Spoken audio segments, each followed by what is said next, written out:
Hello students, पीछे class में हम लोग डिस्कस किए थे क्या कि अगर किसी ब्लॉक के ऊपर कोई ब्लॉक रेस्ट कर रहा है then how we are going to calculate acceleration, what will be the value of friction force. हम लोग उसी कॉन्सेप्ट को आगे क्लियर करते हुए न्यूमेरिकल को देखते हैं। लेटेस्ट यहाँ पर एक क्वेश्चन दिया है क्या कि the friction coefficient between the board and the floor shown in figure is mu, यानी the friction coefficient between this board as well as floor shown in figure is mu. Find the maximum force which is exerted by this person on the rope so that this board does not slip on the floor. तो question clear करा कि the friction coefficient between the board and the floor shown in figure is mu. Find out the maximum force which is exerted by this man on rope so that board resting on this floor does not slip. Now suppose इस person ने problem को solve करने के लिए सबसे पहले हम लोग क्या देख रहे हैं कि कंडीशन क्या दिया हुआ है। कंडीशन ये दिया हुआ है कि this board does not slip on the floor. तो हमारे पास कंडीशन ऑन है क्या कि board does not slip on the floor, does not slip on floor. ये हमारे पास कंडीशन है क्वेश्चन के अनुसार से। This is the condition. Now मान लिया कि यह पर्सन इस रोप को पी पॉइंट पर पकड़ा हुआ है और इस पर्सन ने इस रोप को एक्सटर्नल फोर्स एफ से नीचे की तरफ खींचा। जैसे ही खींचेंगे tension will be produce on this rope. This tension is transmitted throughout this rope and यहां पर भी हमारे पास टेंशन T exert होगा. For equilibrium of point P, for equilibrium of point P, point P के इक्विलिब्रियम के लिए क्या होना चाहिए? This external force F must be equal to T, यानी पर्सन ने जो भी फोर्स एक्सर्ट किया that must be equal to tension which is transmitted on this string. Let मान लिया कि यह इक्वेशन 1 है। Now let us draw the free body diagram on man. जैसे ही मैन पे फ्री बॉडी डायग्राम ड्रॉ कर रहे हैं तो capital M be the mass of this man and small M is the capital M be the mass of a man and small m be the mass of this board. तो gravitational force capital Mg will act vertically downward. चूंकि एक contact में है, यहां पर यह contact में है तो नॉर्मल फोर्स हमारा इस डायरेक्शन में and force tension force will always exist in pair. तो जब पर्सन ने इसको खींचा तो टेंशन T इस मैन के हैंड के ऊपर T will act vertically upward. Then for equilibrium of this man, for capital M, हम लोग क्या लिख सकते हैं? This N plus T हमारा कितना के बराबर होना चाहिए? ग्रेविटेशनल फोर्स के बराबर, and therefore N is generally equal to mg minus T. Let this be equation 2. अब this board, यह board This board does not slip on the floor. कब? अगर, क्योंकि इसके और इसके बीच में हमारा पास कोफिशिएंट ऑफ फ्रिक्शन म्यू है, तो जैसे ही इस पर्सन ने फोर्स एक्सर्ट किया नीचे की तरफ टेंशन यहाँ प्रोड्यूस हुआ, यह टेंशन थ्रू आउट रोप ट्रांसमिट होते हुए यहाँ आया।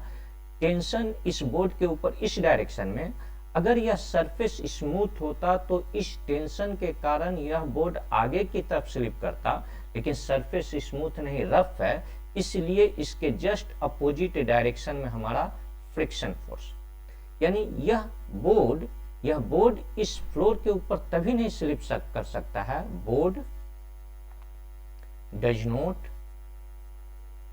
नॉट स्लिप ऑन फ्लोर कब? अगर हमारा यह टेंशन लेस और इक्वल टू हो इस लिमिटिंग वैल्यू ऑफ फ्रिक्शन से, यानी limiting value of friction force, and this T this limiting value of that is T must be less और equal to limiting value of friction force क्या हो गया mu, और इस बोर्ड और इस फ्लोर के बीच में रफनेस है तो that is equal to mu one. Let us draw the free body diagram on board, तो हमने बोर्ड को यहाँ अलग कर लिया।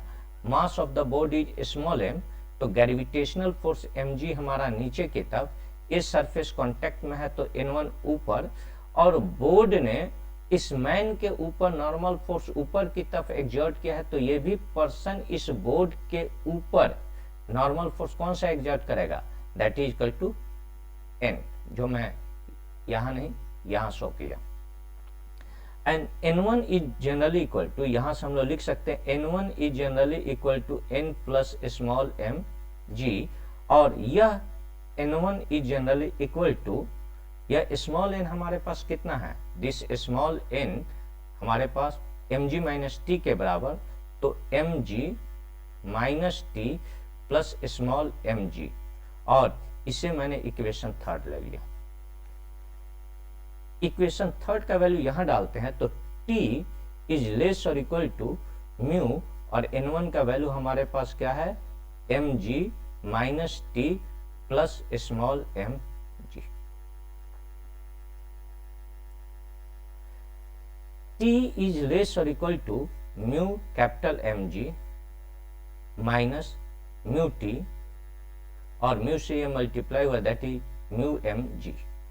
t को एक तरफ लेके जा रहे हैं, t तो 1 प्लस म्यू लेस और equal to mu g small m plus capital m, and therefore हमारे पास t इज लेस और equal to mu g small m plus capital m upon 1 plus mu, यानी दिस इज, यह t हमारा कितना equilibrium है तो t हमारा f के बराबर है, तो this is the minimum force which is exerted by this man on the rope so that this board does not slip on the floor. Now next question हम लोग डिस्कस करते हैं कि सेम कि a block A,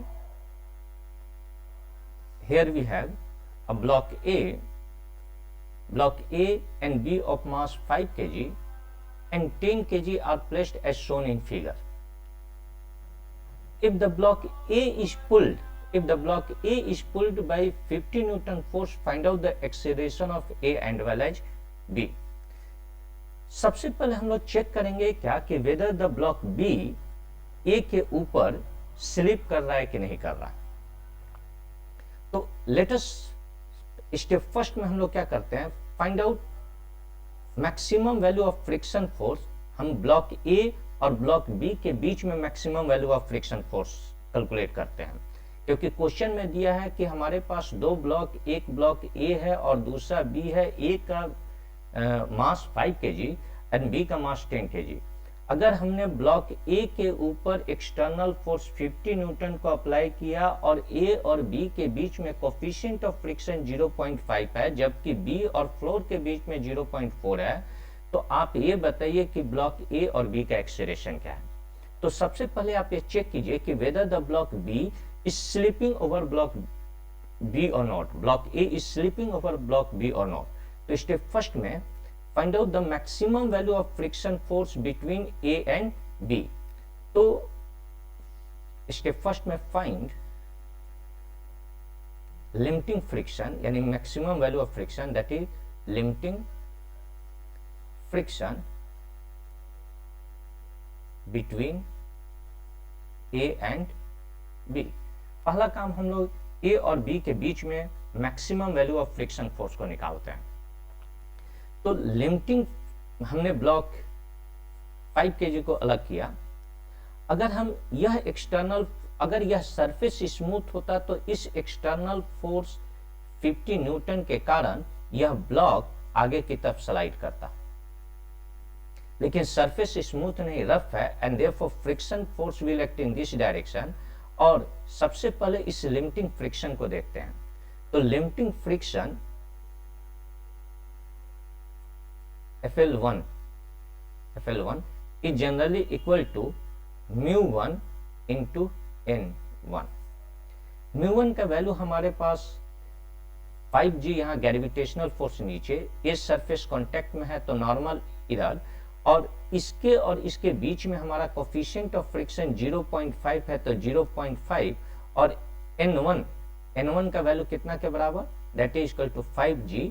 हमने G का value 10 लिया तो यहाँ पर FRL1 is generally equal to 25 newton. हम लोग क्या देख रहे हैं कि दिस लिमिटिंग फोर्स यानी this limiting friction is less than 50 newton. तो since FR limiting is less than external force, therefore 5 kg block slide on 10 kg block. Now the question arises कि अगर 10 kg block slide कर रहा है 5 kg तो किस force से, तो नाउ ये इधर हमारा 50 न्यूटन और इधर लिमिटिंग फ्रिक्शन, और ब्लॉक स्लाइड करना है तो इधर, तो यहाँ पर F minus this limiting friction FRL is generally equal to mass of this block into acceleration of A, यहाँ पर 50 minus 25 equal to 5AA, and therefore acceleration of A is generally equal to 5 metre per second square, यानी block A 5 metre per second square से accelerate करेगा।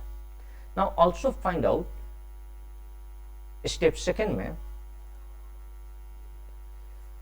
चूंकि 10 kg block ने 5 kg block के ऊपर friction हमारा कितना प्रोड्यूस किया, 25 न्यूटन, एंड फ्रिक्शन फोर्स हमेशा पेयर में एग्जिस्ट करता है, तो हम लोग 10 kg ब्लॉक के ऊपर फ्री बॉडी डायग्राम ड्रॉ करते हैं। तो ये 10 kg ब्लॉक, और 10 kg ब्लॉक के ऊपर जब 10 kg ने 5 kg के ऊपर फ्रिक्शन इधर, तो 5 kg 10 kg ब्लॉक के ऊपर फ्रिक्शन फोर्स हमारा इधर FR1, and this is 25 Newton, और यही हमारा ड्राइविंग फोर्स है 10 kg ब्लॉक के लिए। लेकिन 10 kg ब्लॉक का भी सरफेस हमारा क्या है, रफ है, तो चूंकि अगर ये सरफेस स्मूथ होता तो इस ड्राइविंग फोर्स के कारण यह ब्लॉक आगे की तरफ मूव करता, लेकिन सरफेस रफ है इसलिए यहाँ पर friction force will act in this direction, और सबसे पहले हम इस लिमिटिंग फ्रिक्शन को निकालते हैं। तो इस ब्लॉक और इस सरफेस के बीच में हमारा कोफिशिएंट ऑफ फ्रिक्शन कितना है, दैट इज 0.4। यहाँ ग्रेविटेशनल फोर्स 10G नीचे, ये सरफेस कांटेक्ट में तो हमने नॉर्मल N1 इधर ले लिया, और चूंकि ये N2 ले लिया, और ये 10 kg ब्लॉक ने 5 kg ब्लॉक के ऊपर N1 ऊपर की तरफ लगाया था, तो 5 kg ब्लॉक भी 10 kg ब्लॉक के ऊपर N1 हमारा इस डायरेक्शन में लगाया। तो now here we have N2, तो now limiting friction FL is generally equal to 0.4 into N2 के जगह पर हम लोग क्या लिख सकते हैं, that is equal to 10G plus N1, और 0.4, और यह N1 कितना के बराबर है हमारे पास 5G, तो that is equal to 10G plus 5G, और ये हमारे पास 60 न्यूटन। चूंकि सिंस ड्राइविंग फोर्स हमारे पास है 25 न्यूटन, लेकिन अपोजिंग फोर्स जो maximum value of friction force 10 kg और इस सरफेस के बीच में है वह 60 न्यूटन। तो since FR limiting is greater than FR1, that is driving force exerted by 5 kg block on 10 kg block, and therefore acceleration of B will be 0, इसलिए B का एक्सेलरेशन हमारा क्या होगा, 0। तो क्वेश्चन में हमारे पास क्या था कि मान लिया कि हमारे पास दो ब्लॉक हैं, ब्लॉक A और B। ब्लॉक A और B के बीच में कोफिशिएंट ऑफ फ्रिक्शन हमारा 0.5 है, जबकि ब्लॉक और सरफेस के बीच में कोफिशिएंट ऑफ फ्रिक्शन 0.4। अगर हमने अपर ब्लॉक पे 50 न्यूटन का फोर्स अप्लाई किया, तो आप ये बताइए कि ब्लॉक ए और ब्लॉक बी के बीच का एक्सेलरेशन क्या है। तो सबसे पहले हमने क्या किया कि ब्लॉक ए और बी के बीच में maximum value of friction force को निकाला, find the limiting friction force between A and B, ताकि हम ये जान सके कि 5 kg ब्लॉक 10 kg ब्लॉक के ऊपर स्कीड कर रहा है, स्लाइड कर रहा है कि नहीं कर रहा है। तो इसके लिए मैंने इसके ऊपर फ्री बॉडी डायग्राम ड्रॉ किया और देखा कि लिमिटिंग फ्रिक्शन क्या है। तो limiting friction is equal to μ1n1, और जैसे ही हमने कैलकुलेट किया ये, चूंकि यह external force limiting friction force से ज्यादा है, इसलिए 5 kg ब्लॉक इस 10 kg ब्लॉक के ऊपर स्लाइड करेगा। नाउ द क्वेश्चन राइजेज कि स्लाइड करेगा तो किस एक्सेलरेशन से। तो net force is generally equal to F minus limiting friction, that is equal to mass into acceleration, और यहां से हमने एक्सेलरेशन निकाला। नाउ क्वेश्चन राइजेज कि what can you say about acceleration of 10 kg block. तो आखिर 10 kg ब्लॉक के ऊपर स्लाइडिंग यानी ड्राइविंग फोर्स कौन सा एग्जर्ट कर रहा है। तो फ्रिक्शन हमेशा पेयर में लगता है, क्योंकि 10 kg ने 5 kg के ऊपर फ्रिक्शन फोर्स हमारा FR L1 एग्जर्ट किया है, तो 5 kg भी 10 kg के ऊपर उतना ही फ्रिक्शन फोर्स एग्जर्ट करेगा, and this is the driving force for 10 kg block. लेकिन अगर यह सरफेस यानी यह सरफेस स्मूथ होता तो इस ड्राइविंग फोर्स के कारण यह ब्लॉक आगे की तरफ प्रोसीड कर जाता, लेकिन यह सरफेस भी हमारा रफ है, इसलिए इस 10 kg और इस सरफेस के बीच में फिर हम लोग लिमिटिंग फ्रिक्शन निकाले और ये देखे कि ये हमारे पास 60 न्यूटन है, और इसलिए यह 10 kg ब्लॉक यानी दिस लिमिटिंग फ्रिक्शन हमारा इस ड्राइविंग फोर्स से ज्यादा है, इसलिए यह 10 kg ब्लॉक इस ब्लॉक के ऊपर स्लाइड नहीं करेगा एंड एक्सेलरेशन विल बी 0। लेकिन अगर हमारा यह लिमिटिंग फ्रिक्शन 60 से कम आता, अगर यह लिमिटिंग फ्रिक्शन हमारा इस 25 से कम आता है, यानी अगर हमने इस लिमिटिंग फ्रिक्शन को यहाँ 0.1 ले लेते हैं तो हमारे पास आता है 50 Newton. In this case 10 kg block will also slide on this.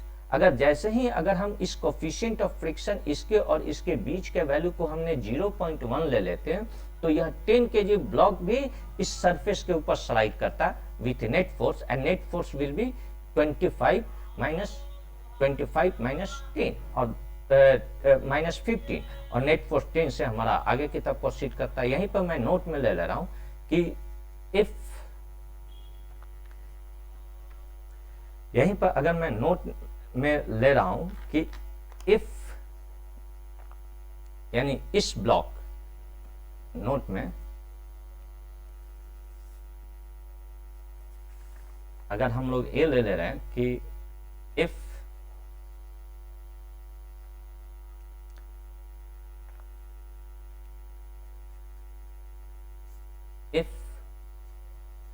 coefficient of friction, if coefficient of friction between this 10 kg block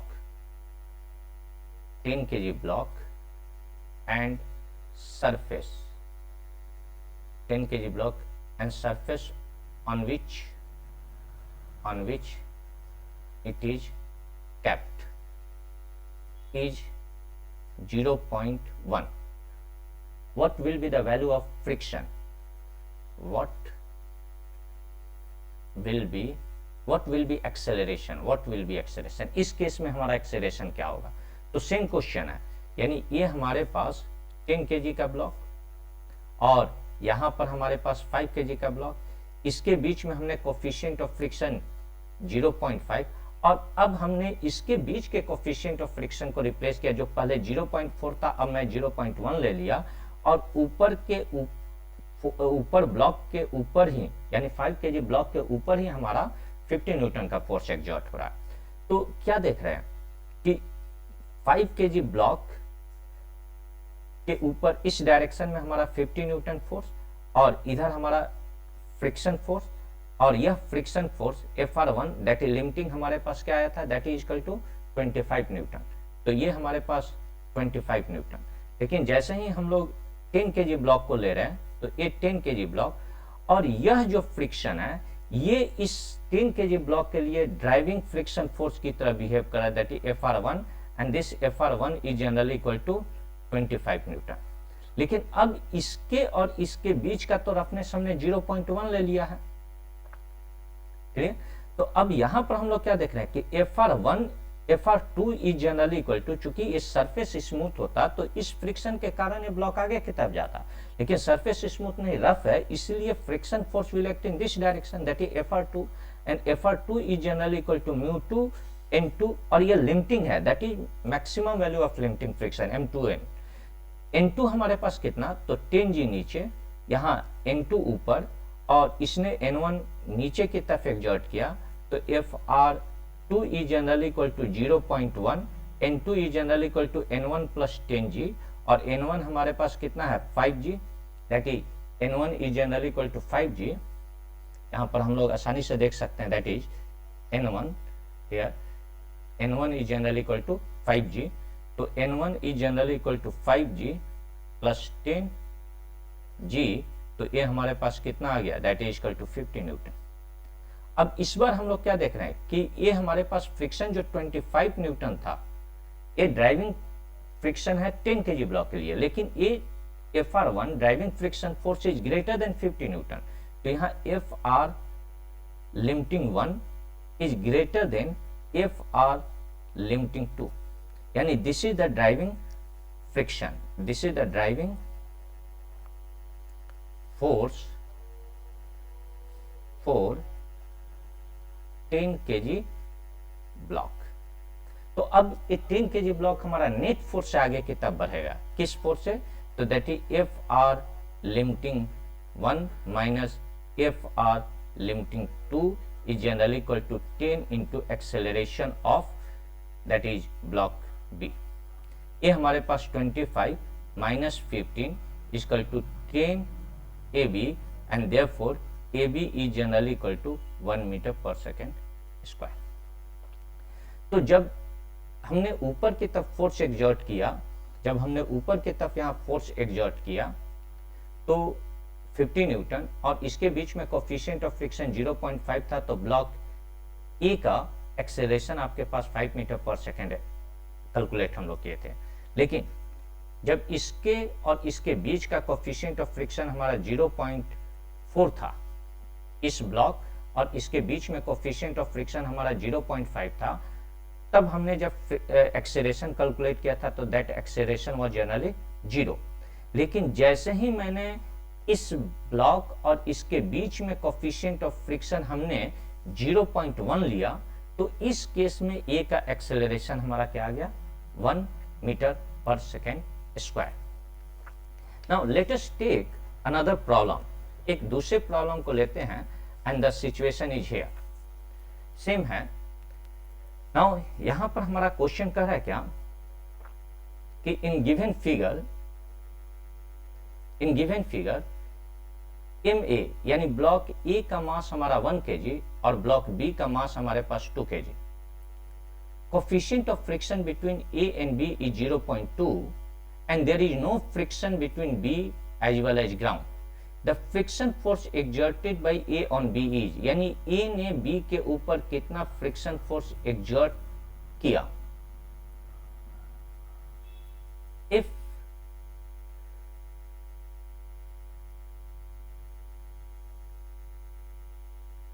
external force, हमने यहाँ पर external force suppose F is generally equal to 5 newton हमने ले लिया, यानी in a given figure MA is generally equal to 1 kg, MB is generally equal to 2 kg, and coefficient of friction between A and B is 0.2 and there is no friction between B as well as ground, then friction force exerted by A on B is what, किस magnitude का। सबसे पहले check कीजिए कि weather ये दोनों block एक साथ मूव करेंगे कि नहीं मूव करेंगे। तो यहां पर हमारा ये सरफेस स्मूथ है, ये रफ है, तो external force F equal to हमने 5 न्यूटन लिया, एंड म्यू MA क्योंकि केवल ये सरफेस रफ है, MB इंटू जी। म्यू हमारे पास कितना है 0.2 इंटू ए का मास हमारे पास 1 kg प्लस बी का मास हमारे पास है 2 kg इंटू 10। सॉरी ये हमारे पास है 10 न्यूटन, 10 न्यूटन। तो यहां पर ये हमारे पास कितना आया, that is equal to 6 newton. तो since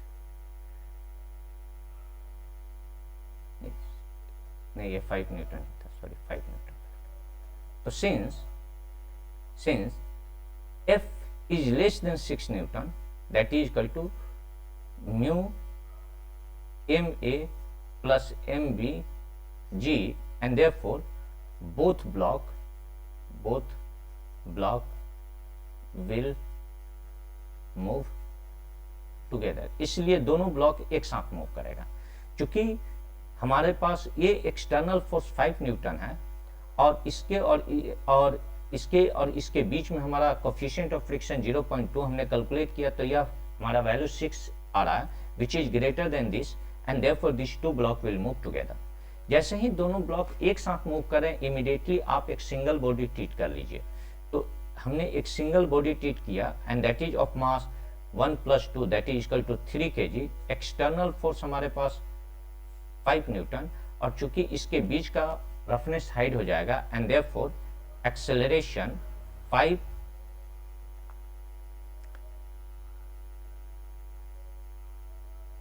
is equal to mass into acceleration, तो 5/3 is generally equal to acceleration, and therefore acceleration is equal to 5/3 meter per second square. This is the acceleration with which these two blocks will move together. Now question है क्या कि what is the friction force exerted by A on B?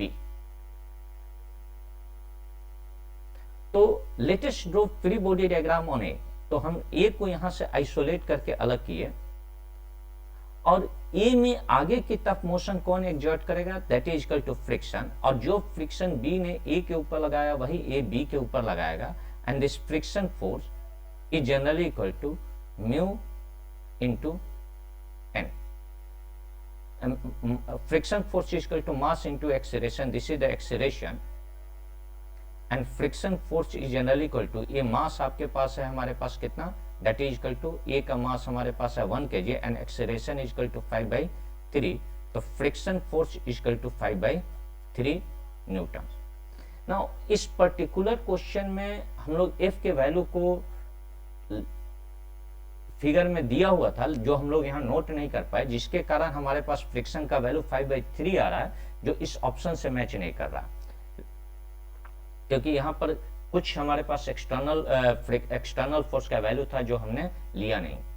तो this is the value of friction force 5/3 which is exerted by A on B.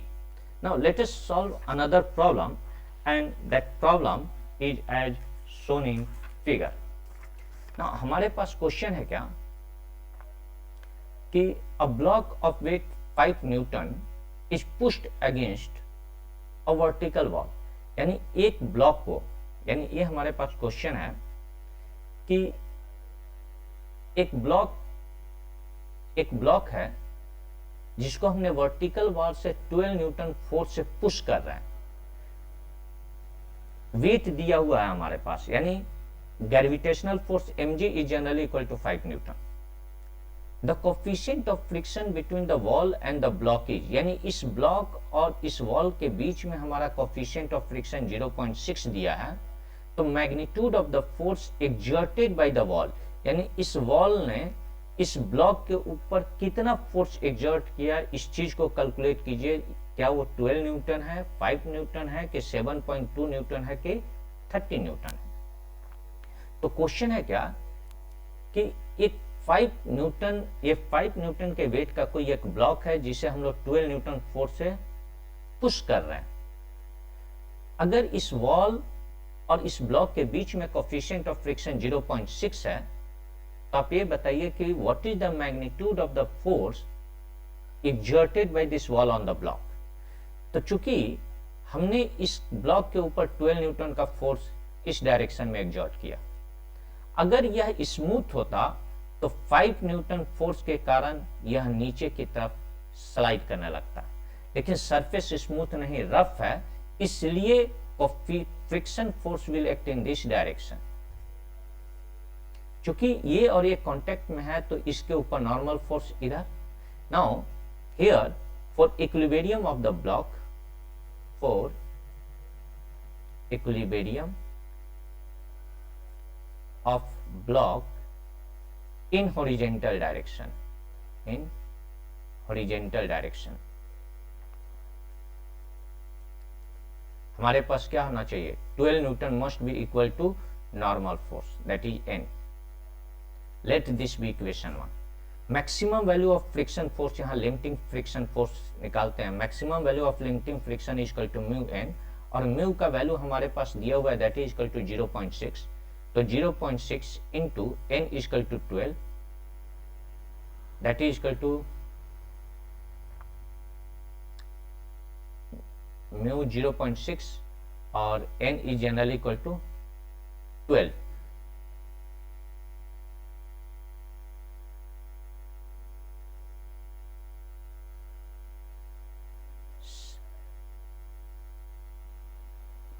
को हम लोग 6 से multiply किया, 7.2 newton. This is the value of friction force. Now हम लोग क्या देख रहे हैं कि here limiting friction that is 7.2 इस वेट से ज्यादा है, is greater than 5 newton, and therefore 5 kg block do not have vertical motion also, and therefore 5 kg block do not have vertical motion. इसलिए इस 5 kg ब्लॉक में vertical motion भी नहीं है. नाउ अब हम क्लियरली देख रहे हैं कि ये हमारे पास ये ब्लॉक हमारे पास, ये इस ब्लॉक के ऊपर 12 न्यूटन हमारा इस डायरेक्शन में, और चूंकि ये ब्लॉक नीचे की तरफ स्लाइड नहीं कर रहा है, तो क्यों नहीं स्लाइड कर रहा है, क्योंकि limiting friction force is greater than 5 newton and therefore 5 kg block will not slide. लेकिन फ्रिक्शन फोर्स किसके ऊपर डिपेंडेड है, एक्सटर्नल फोर्स के ऊपर. चूंकि 5 kg ब्लॉक इसके ऊपर स्लाइड नहीं कर रहा क्योंकि लिमिटिंग से ज्यादा है, and therefore value of friction force हमारा कितना होगा, value of friction force is generally equal to 5 newton. तो अब 7.2 न्यूटन लिमिटिंग है, लेकिन यह लिमिटिंग फ्रिक्शन इस वर्टिकल फोर्स के ऊपर निर्भर है, और वर्टिकल फोर्स 5 न्यूटन है, एंड देयरफॉर यह फ्रिक्शन फोर्स इस वॉल और इस सरफेस के बीच में कितना हुआ, दैट इज 5 न्यूटन. तो इसलिए मैंने यहाँ पर 5 न्यूटन लिया. अब यहाँ पर 12 न्यूटन, यहाँ पर हमारा 5 न्यूटन, और एक ही पॉइंट से दो फोर्स लग रहा है, तो resultant force will be determine using parallelogram law of vector addition, and this is the resultant force. And यही हमारा हुआ contact force. And this contact force, चूंकि ब्लॉक इस वॉल के ऊपर कॉन्टैक्ट फोर्स इधर एग्जर्ट करा, and that contact force is generally equal to under root 5 का स्क्वायर प्लस 12 का square, and that is equal to 30 newton. चूंकि इस ब्लॉक ने इस वॉल के ऊपर कॉन्टैक्ट फोर्स इस डायरेक्शन में लगाया, एंड देयरफॉर वॉल भी ब्लॉक के ऊपर कॉन्टैक्ट फोर्स इसके जस्ट अपोजिट डायरेक्शन में एग्जर्ट करेगा, because force always exist in pair, and therefore यह कॉन्टैक्ट फोर्स आपके पास क्या हो जाएगा, that is equal to 30 newton. So 30 newton will be your correct answer. लेकिन अगर आप friction maximum value of friction force को सोच रहे हैं तो दैट इज मिसकॉन्सेप्ट. तो कभी भी maximum value of friction force 7.2 Newton हमारा एग्जर्ट नहीं होगा. The force exerted by wall on the block is equal to 30 Newton. In next classes we are going to discuss friction से related problem in which constant motion is generally involved.